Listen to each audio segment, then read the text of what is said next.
Margaret awoke, startled, a cold sweat clinging to her. She gathered her thoughts.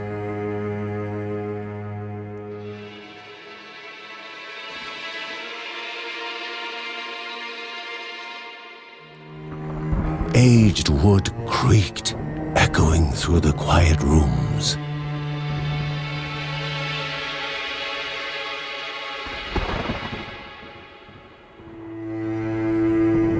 Near the house stood a shrine to Rhea Dana, goddess and daughter of the land, of Rhea and a being of comfort.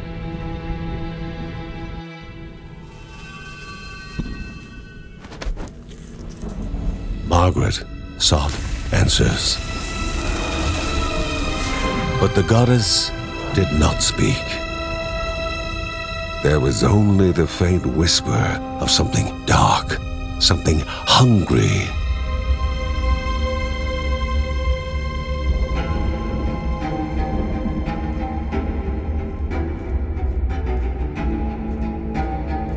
The old seer's bones felt the weight of their age as she climbed.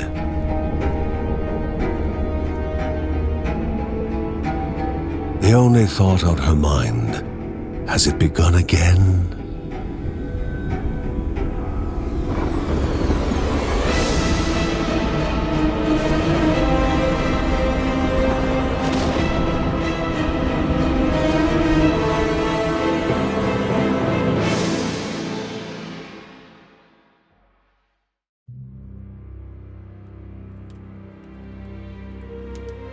John's mission would be a simple one. He was to investigate Rhea's greatest shrine. His mother presented him with a fresh divinity shard.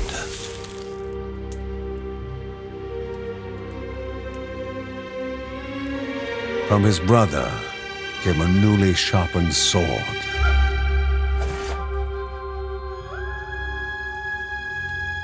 His wife gave him a kiss, and his daughter's hugs were full of reason to return home safe.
Rhea, a land long forgotten, a place of unimaginable beauty.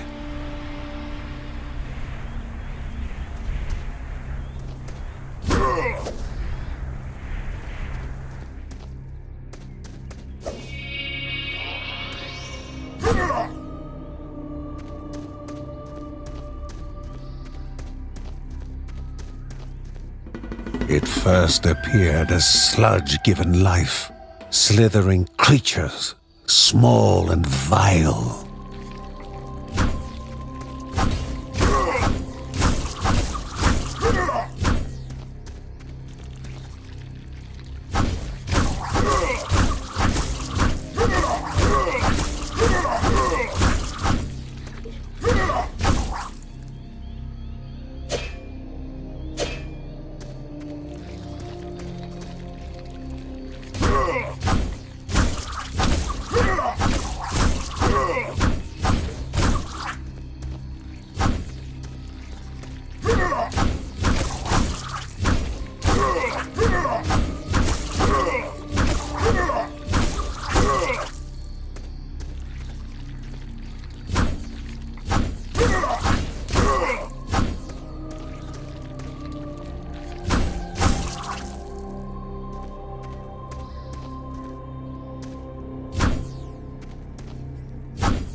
A wall, impeding further progress. A battle was certain.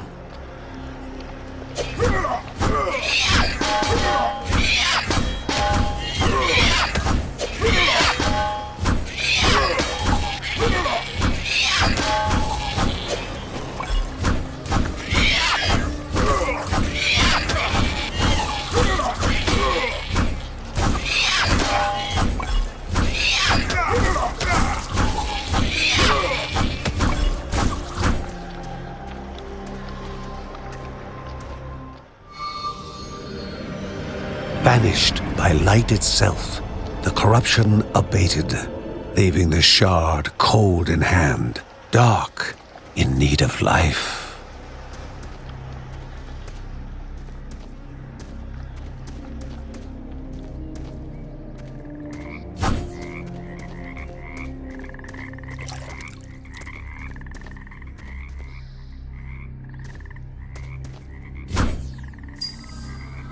The shard grew warm, humming softly from the harnessed energy.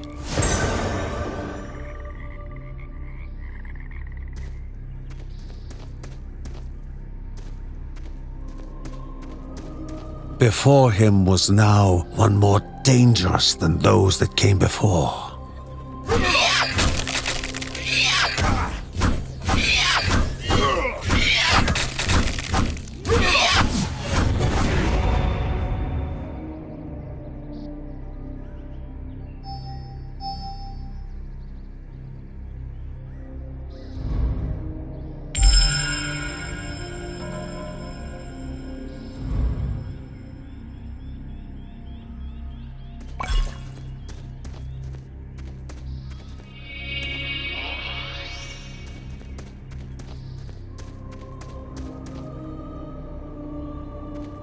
Goblins, a familiar threat, albeit farther out than usual.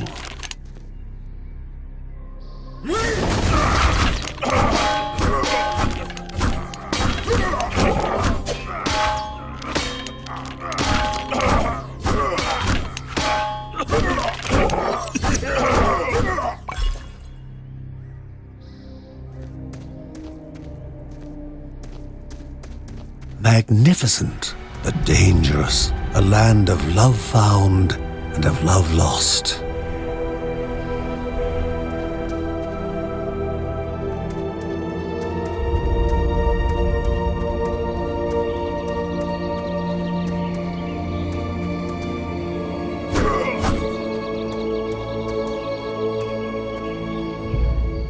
Before him was sacred ground, left untouched in days gone by. Remaining calm and collected, the shock of his heart-skipping beats was concealed in expert fashion. Before him stood Linda, his eldest daughter, with bow and quiver at the ready, determined to do her part.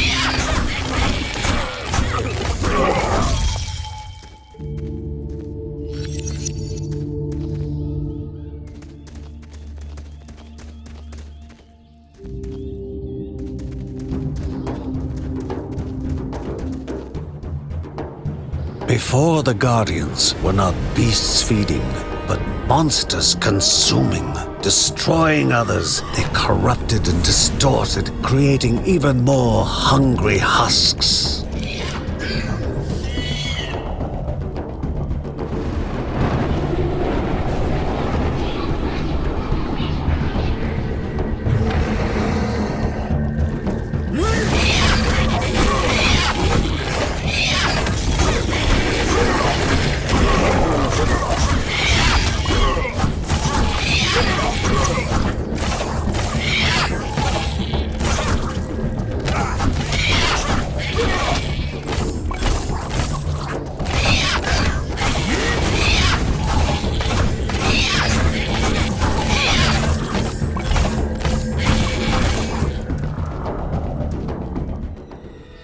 Both father and daughter gathered their thoughts, their hearts heavier than before. How would they explain what they had witnessed?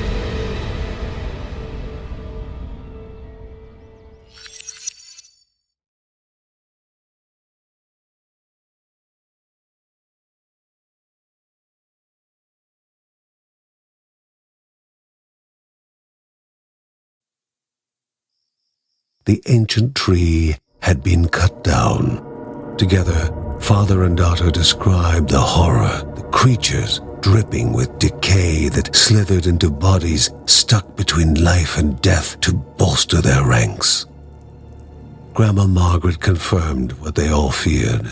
It was the corruption, a cruel entity spoken of only with hushed voices, an ocean of darkness that flowed from the top of Mount Morta.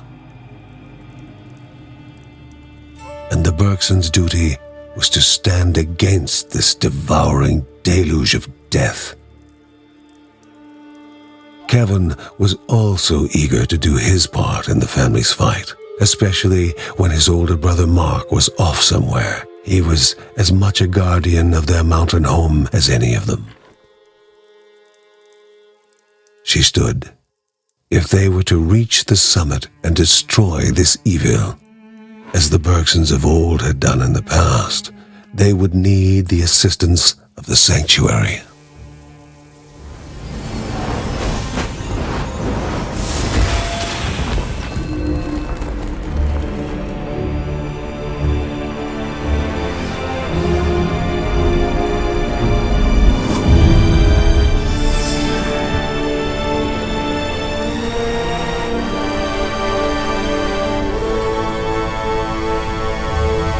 Given to the Bergsons by Rhea herself, the sanctuary was a gateway to the mysterious lands around the mountain.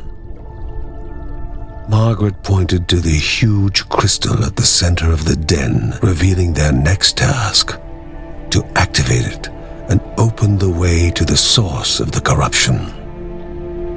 And once Rhea's 3 spirits are gathered on the grounds, the only gate to the top of Mount Morta will open in this chamber. By himself, or with the assistance of those who loved him, John needed to gather the 3 spirits from their lands. Without them, he would not be able to stem the flow of the corruption.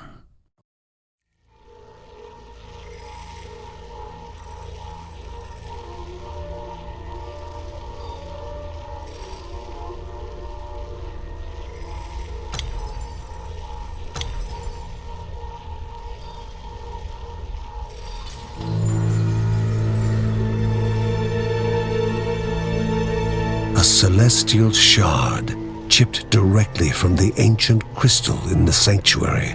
It would be the Bergsons' lifeline, a tether to pull them back home before death's fateful whisper.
Steps were taken without regret, for it was never possible to change a destiny unknown.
The Bergson began to slip away, wondering if this was death.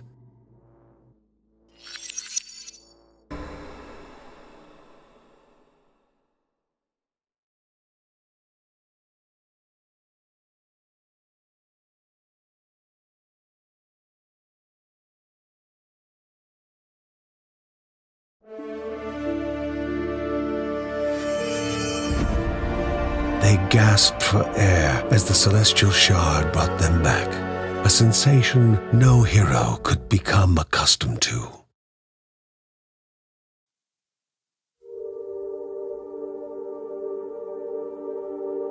As she heard John and Linda describe their foray, thoughts rushed through Margaret's head. The corruption had amplified the creature's wickedness, and no longer were they part of the harmony of the Rhea. With the new threats looming, Margaret asked Ben to prepare his workshop. He would have to take charge of enhancing the warrior family's weapons and armor.